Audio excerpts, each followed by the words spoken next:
The stars looked like tiny white dots against the black canvas of space. Commander Alan Wright stood on the bridge of the UES Relentless, his eyes fixed on the main screen. The ship moved quietly through the darkness at the edge of human space. This was their third week of patrol duty and the crew was getting restless. Alan rubbed his tired eyes. At 42, he had spent half his life in space. The silver in his dark hair showed his years of service. His face, once smooth and young, now had lines that told stories of hard choices and battles fought. "Status report," he said, his deep voice breaking the quiet of the bridge. Lieutenant Lisa Martinez looked up from her communication station. Her fingers stopped moving across the glowing controls. "All systems normal, Commander. Nothing to report." Alan nodded. He had hoped for something, anything to break the endless routine. The UES Relentless was Earth's most advanced warship, yet here they were, running in circles at the edge of human territory like a dog on a leash. "Sir," said Officer Kevin Daniels from the science station, "I'm picking up unusual radiation patterns from Sector 7. Alan walked over to Kevin's station. The young science officer pointed to a series of wavy lines on his screen. "Could be nothing," Kevin said. "Might be a small comet or space debris, or it could be something interesting," Alan replied with a small smile. "Change course to investigate. Standard approach."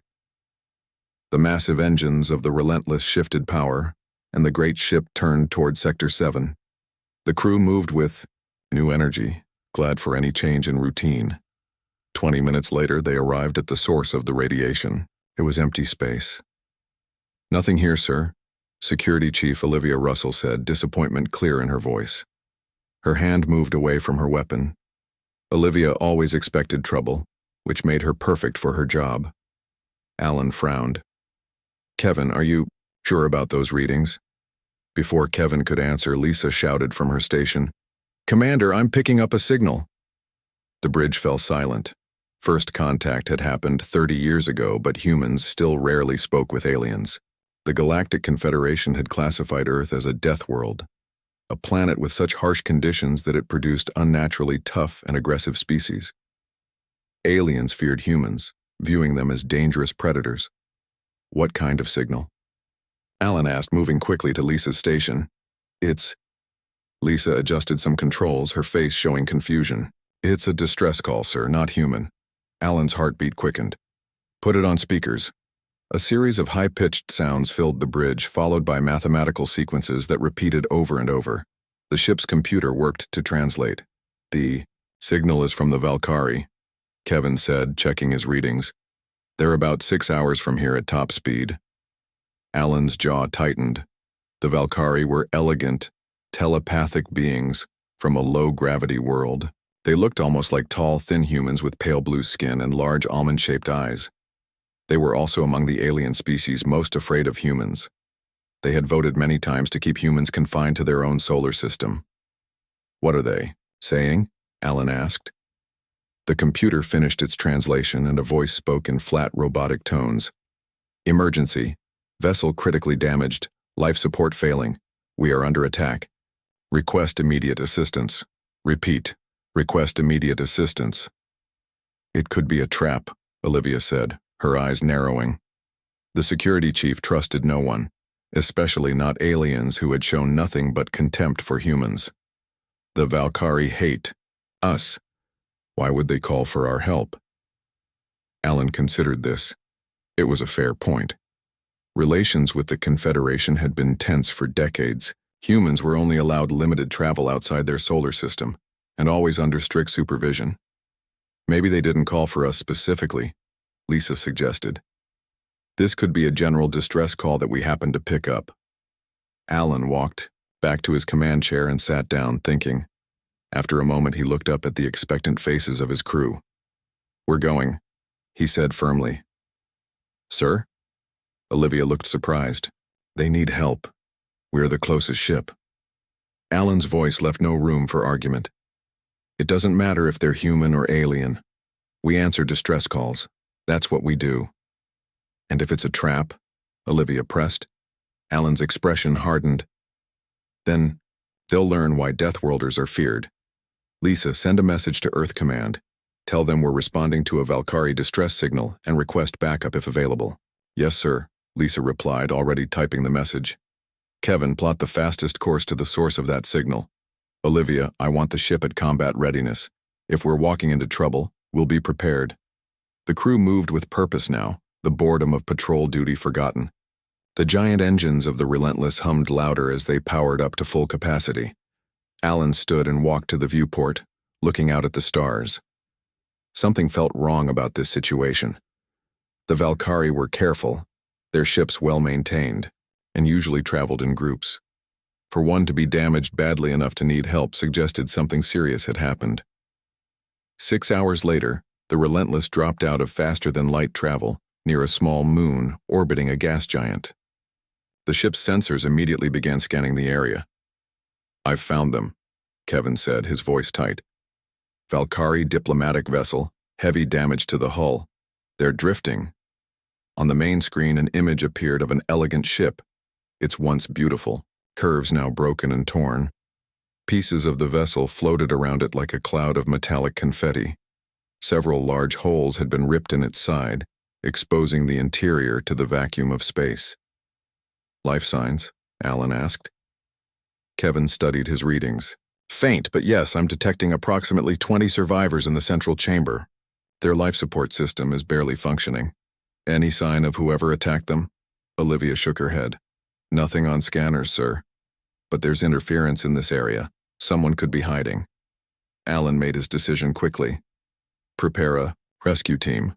Full combat gear, but weapons safed unless we meet hostiles. I'll lead the team, said Lieutenant Carol Hayes, the ship's chief medical officer. Though gentle by nature, Carol moved with the unmistakable confidence of someone raised in Earth's gravity, a force that would crush most Confederation species. As the rescue team prepared, Alan sent a message to the damaged Valkyrie ship. This is Commander Alan Wright of the United Earth Defense Fleet vessel UES Relentless. We received your distress call and are sending a team to assist. Please respond if you are able. There was no answer. Only static. Be careful out there, Alan told Carol as she prepared to leave. Something doesn't feel right about this. Carol nodded, her eyes serious behind her helmet visor. We'll bring them back, sir. As the rescue shuttle departed from the Relentless, Alan couldn't shake the feeling that they were about to step into something much bigger than a simple rescue mission. The vastness of space suddenly felt very cold and very dangerous. Whatever had happened to the Valkyrie ship, the UES Relentless, and her crew were now involved. And humans, as the galaxy was about to learn, did not do things halfway. The rescue shuttle moved slowly toward the damaged Valkyrie ship. Lieutenant Carol Hayes sat in the front, watching through the viewport as they got closer. The Valkyrie vessel had once been beautiful, with smooth lines that curved like ocean waves. Now it was broken and dark. Look at those holes, said Greg Nelson, the security officer sitting next to her. His large hands gripped his weapon. Something tore right through their hull. Carol nodded. Whatever hit them wasn't trying to capture them. It was trying to destroy them. Behind them, 4 medical staff and 6 security officers checked their equipment. Everyone wore full combat suits, heavy armor that would protect them in both a fight and the vacuum of space. The suits were bulky, but humans from Earth were strong enough to move easily in them. Most alien species would have collapsed under their weight. 2 minutes to docking, announced Diane Johnson, the pilot. Her dark eyes never left the controls. I'm not seeing any movement from the Valkyrie ship.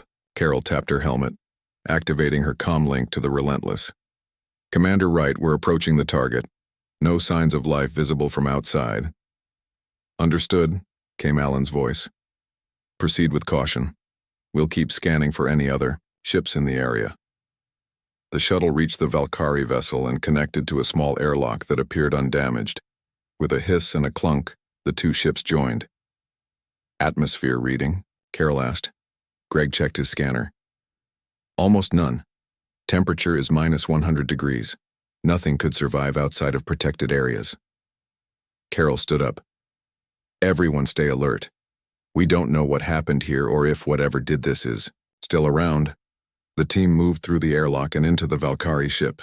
Their suit lights cut through the darkness, showing a scene of destruction. Pieces of the ship's interior floated in the zero gravity. Ice crystals sparkled in the air where moisture had frozen instantly when exposed to space. "This way," Carol said, following the scanner that showed the faint life signs. "The survivors are in the central chamber, about 100 meters ahead." They moved carefully through the damaged corridors. Everywhere they looked, there were signs of violence.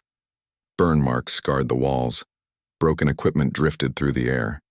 "I've got bodies," reported one of the security officers, his light shining on a frozen Valkyrie floating near a wall.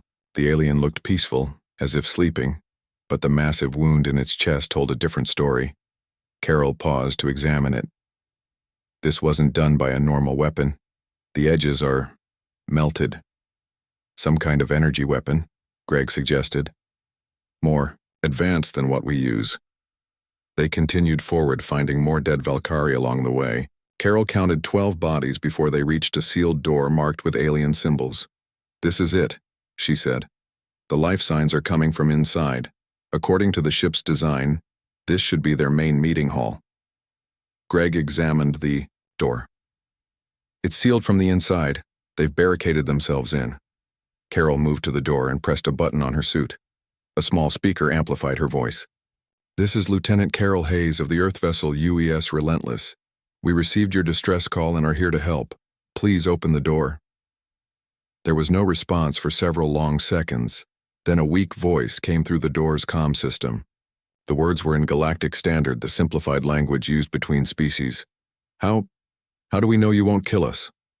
Carol exchanged glances with Greg before answering. "Because we came when you called. We could have ignored your distress signal, but we didn't. We're here to save lives, not take them." Another long pause followed. Then the sound of mechanisms turning came from inside the door. Slowly, it opened. The central chamber was large and round, designed for Valkyrie diplomatic meetings. Emergency lights cast a pale blue glow over everything. In the center, about 20 Valkyrie huddled together. Some lay on the floor, clearly injured. Others stood protectively around them. All looked terrified when they saw the humans. The Valkyrie were tall and thin, with blue skin that seemed to shimmer even in the dim light. Their large eyes, adapted for their dim homeworld, watched the humans with fear. To them, humans looked like stocky, powerful predators, which by their standards was exactly what they were. One Valkyrie stepped forward. He wore elaborate robes, now torn and stained. A deep cut ran across his forehead, the blue blood dried around it. "I am Ambassador Neelan," he said, his voice shaking.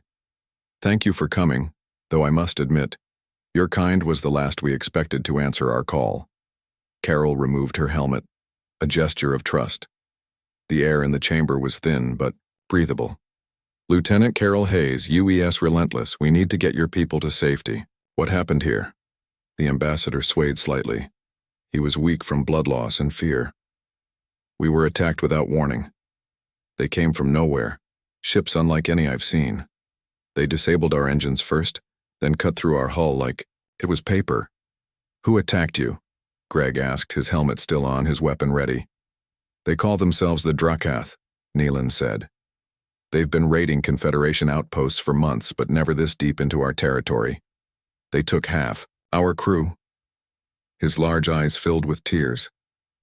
"Took them alive while killing anyone who resisted." Carol signaled to her medical team, who moved forward to check the injured Valkyrie.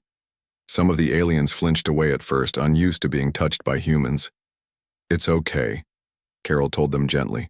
"They're doctors. They'll help you." One of the medical officers approached a badly injured Valkyrie female. "She has multiple internal injuries. We need to get her to our medical bay immediately." Carol nodded and turned back to Ambassador Neelan. "We'll take all of you to our ship. We have medical facilities that can treat your injured." Neelan hesitated. "Your ship?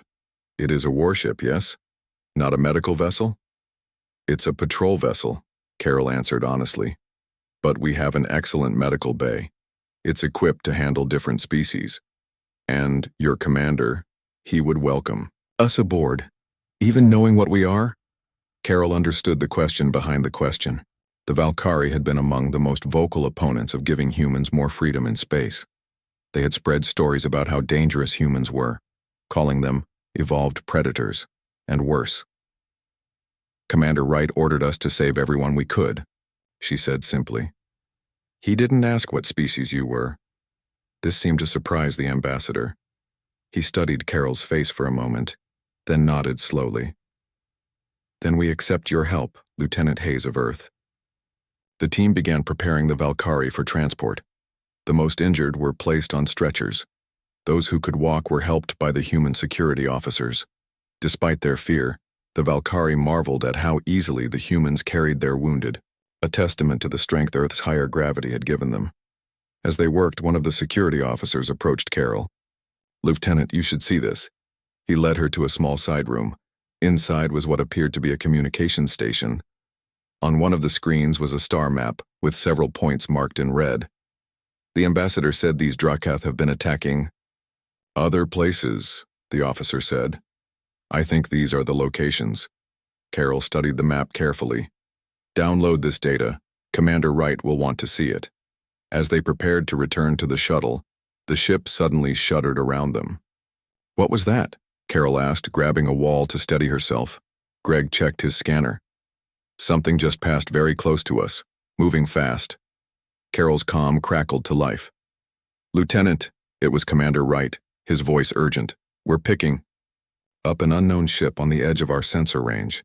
It matches the design of the wreckage around the Valkyrie vessel. Get your team and the survivors back here now. Understood, sir, Carol replied. She turned to the others. Double time, everyone. Our new friends might be coming back. The fear in the Valkyrie's eyes grew even stronger. Ambassador Nilan grabbed Carol's arm with a thin hand. If it's the Drakath, they've come back for more. Of us, they harvest people, Lieutenant. Take them for some purpose we don't understand.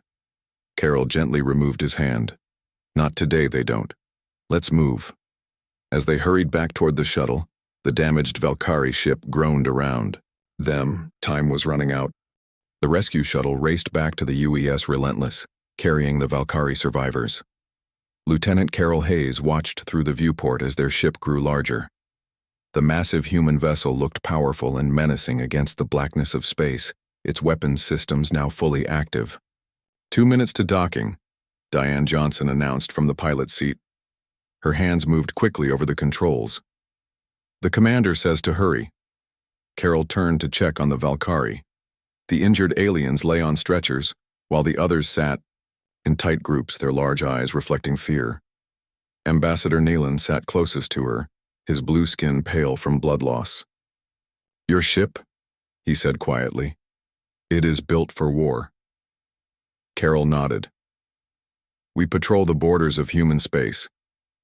Sometimes that means fighting. And now you will fight for us? Nilan asked, surprise in his voice. Before Carol could answer, the shuttle docked with the Relentless.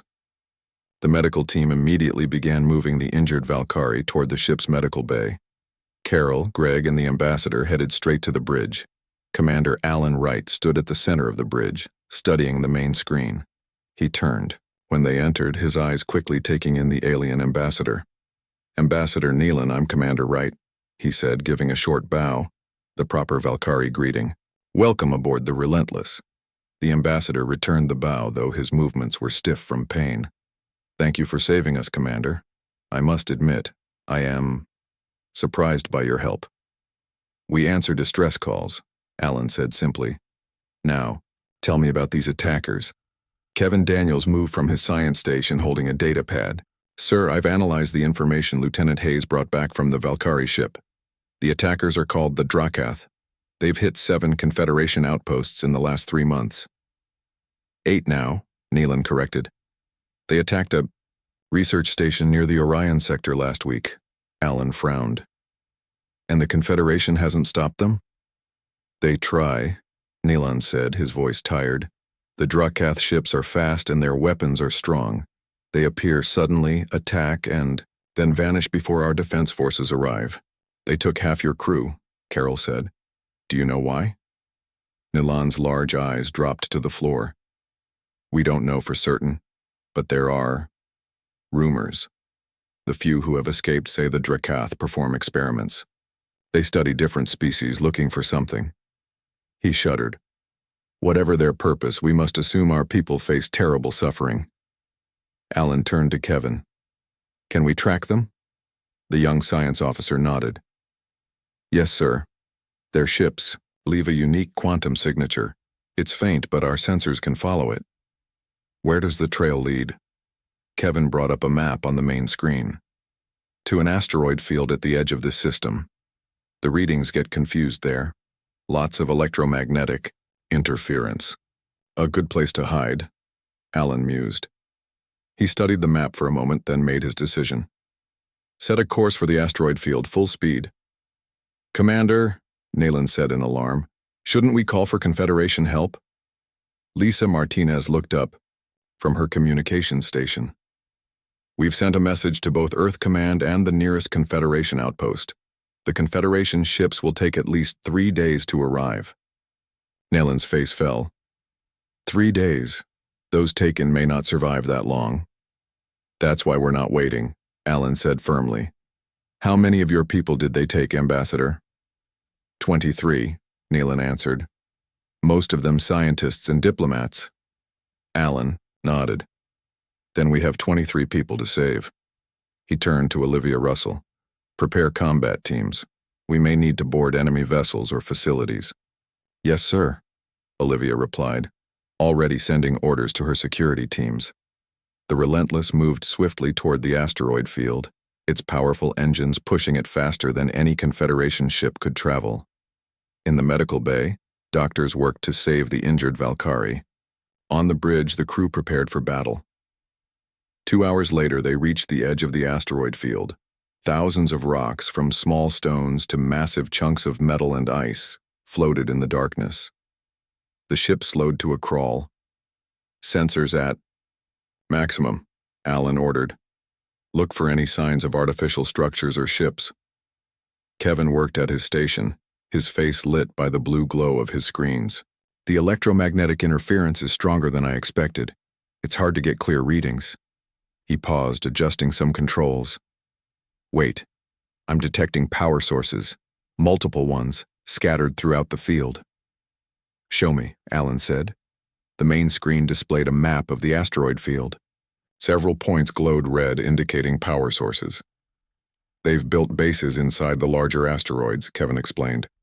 That's why the Confederation couldn't find them. They're hiding in plain sight. Clever, Alan admitted. Which one is there? Main base? Kevin highlighted the largest power source. This one, based on energy output, and sir, I'm detecting multiple life forms there, including Valkyrie biosignatures. Ambassador Nayland, who had refused to leave the bridge, stepped forward. My people are there? Some of them, Kevin confirmed, along with many other life forms, different species. Alan's jaw tightened. So they've been taking people from all over. It appears so, sir. Alan studied the map, thinking. After a moment, he turned to his crew. Here's the plan.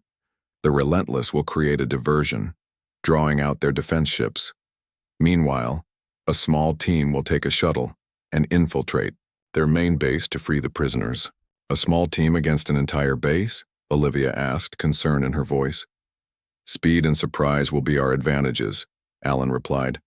A large force would be detected too quickly. I'll lead the infiltration team, Carol volunteered. Her medical skills would be needed for the prisoners. I'll go too, Greg said, standing beside her. Alan nodded. Take Diane Johnson as well. Her engineering skills might come in handy. He looked at them seriously.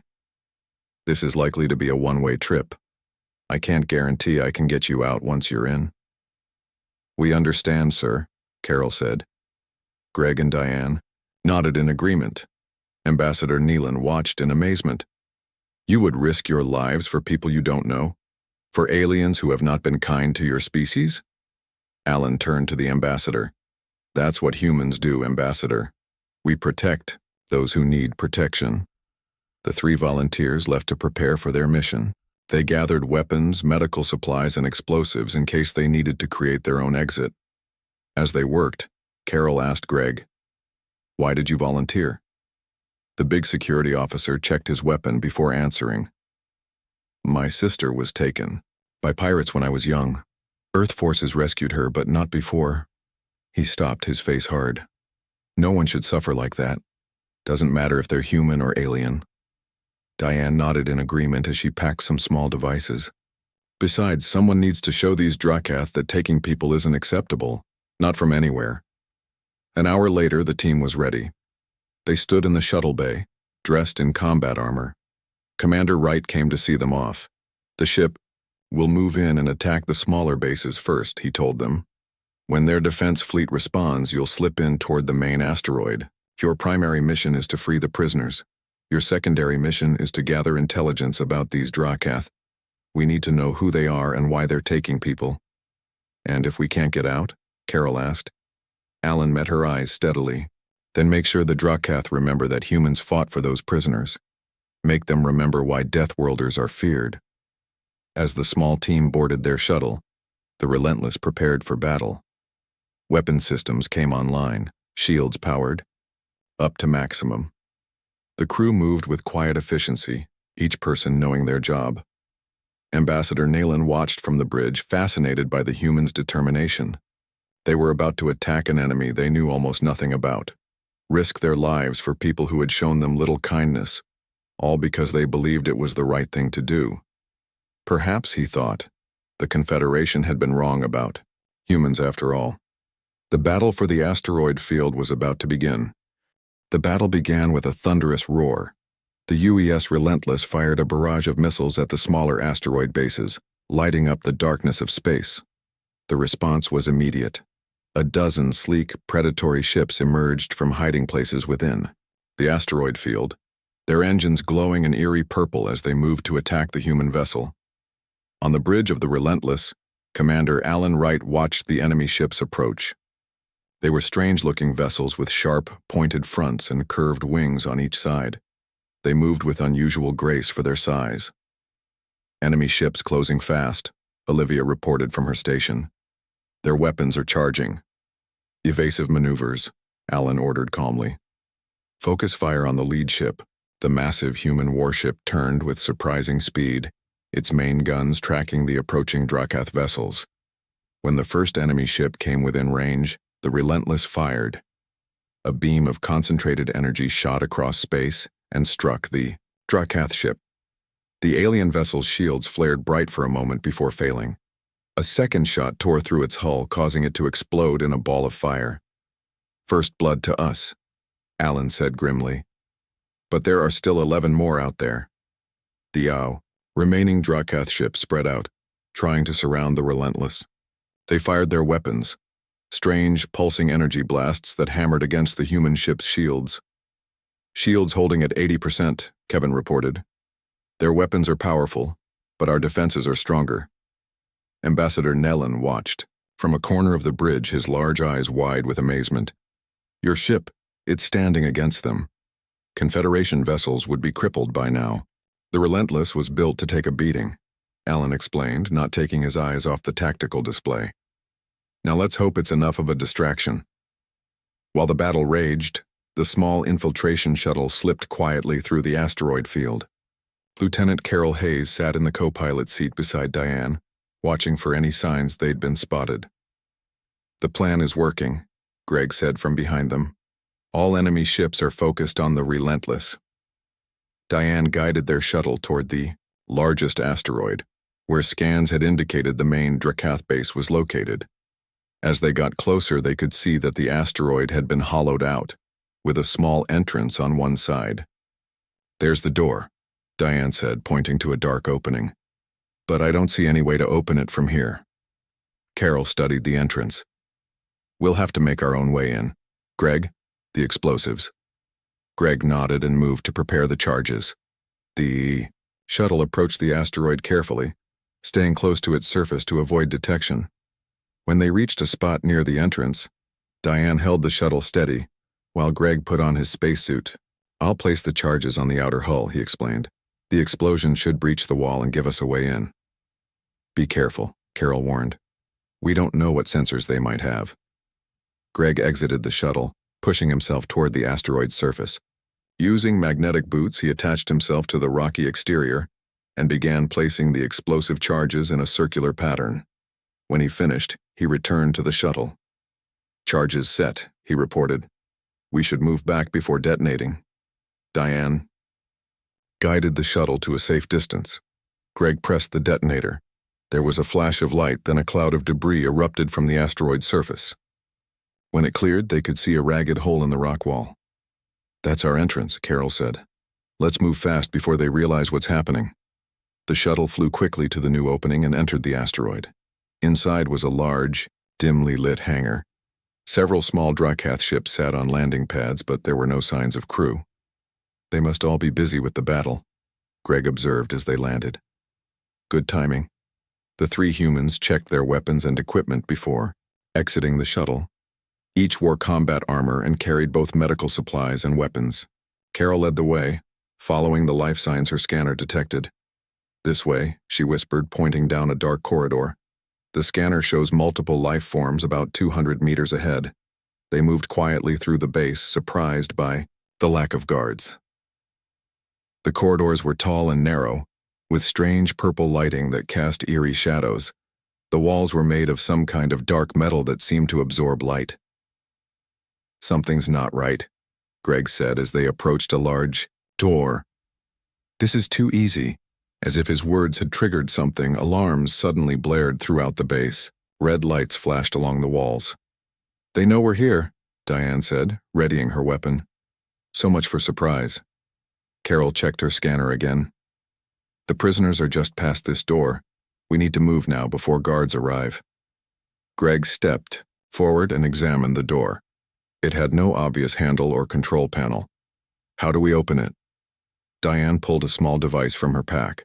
"I brought this along just in case. It should override their systems." She attached the device to the wall beside the door and activated it. After a few seconds, the door slid open. What they found inside made them freeze in horror. The room was large and circular, with transparent cells lining the walls. Inside each cell was a prisoner, some Valkyrie, but many other species as well.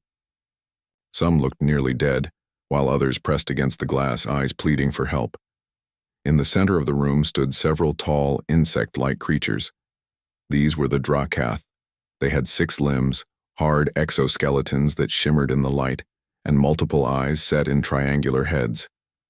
They turned as one when the humans entered, their mandibles clicking rapidly. "Intruders," one of them said in a harsh, clicking voice. "New specimens." The Drakath reached for weapons attached to their exoskeletons, but Greg was faster. He fired. His weapon and the closest alien fell. The others scattered, taking cover behind equipment. "Free the prisoners," Carol ordered Diane.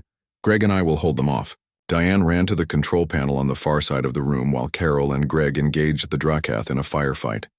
The strange aliens were fast, and their weapons fired the same purple energy they'd seen from their ships. One bolt struck Greg's armor, making him stagger back. "Their weapons pack a punch," he grunted, returning fire. Carol ducked behind a piece of equipment, then popped up to fire at a Drakath trying to flank them. Her shot caught it in what appeared to be a joint in its armor, and it collapsed with a high-pitched screech. Meanwhile, Diane worked frantically at the control panel. "I think I've got it," she called. There was a series of hisses as the cell doors began to open. The prisoners emerged slowly, many too weak to walk without help. The Valkyrie scientists stumbled toward the humans, while other alien species hung back, unsure if their rescuers were any better than their captors. "We're here to help," Carol assured them, speaking in Galactic Standard. "We need to get you all out of here." One of the Valkyrie stepped forward.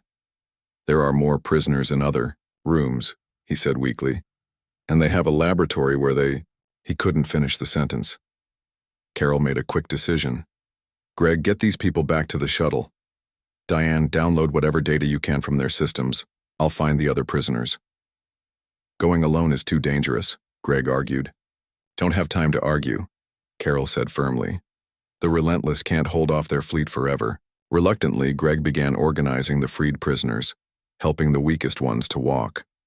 Diane copied files from the Drakath computers, while Carol headed deeper into the base. She found 2 more holding areas and freed another 30 prisoners, of various species. As she led them back toward the main room, she encountered the largest Drakath she'd seen yet.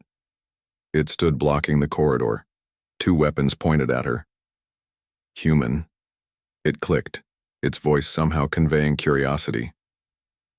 "We had not encountered your kind before. You would make excellent subjects." "Not today," Carol replied, raising her weapon. The Drakath fired first, but Carol had already dropped to the floor. Her return shot caught the alien in what she hoped was a vital area. The Drakath stumbled, but didn't fall. It fired again, grazing Carol's arm. She ignored the pain and fired 3 more times in rapid succession. The Drakath finally collapsed. Carol reached the main room to find Greg waiting for her. "The first group is already aboard the shuttle," he reported. "Diane set charges throughout the base. We need to move now." Together, they led the remaining prisoners toward the hangar. Behind them, explosions began to rock the base as Diane's charges detonated. They reached the shuttle just as parts of the ceiling began to collapse. "Everyone in!" Carol shouted. The prisoners crowded into the shuttle, filling every available space. Diane was already at the controls, powering up the engines. "The Relentless is taking heavy damage," she reported. "Commander Wright says we have 10 minutes to get out before they have to retreat." "Then let's not keep them waiting," Carol said, strapping herself in despite her injured arm. The shuttle lifted off as more explosions tore through the Drakath base. They flew through the hole they had made earlier and out into the asteroid field where the battle still raged. The Relentless was surrounded by Drakath ships, its hull showing damage in several places, but it was still fighting hard. "Relentless, this is Hayes," Carol transmitted. "Mission accomplished.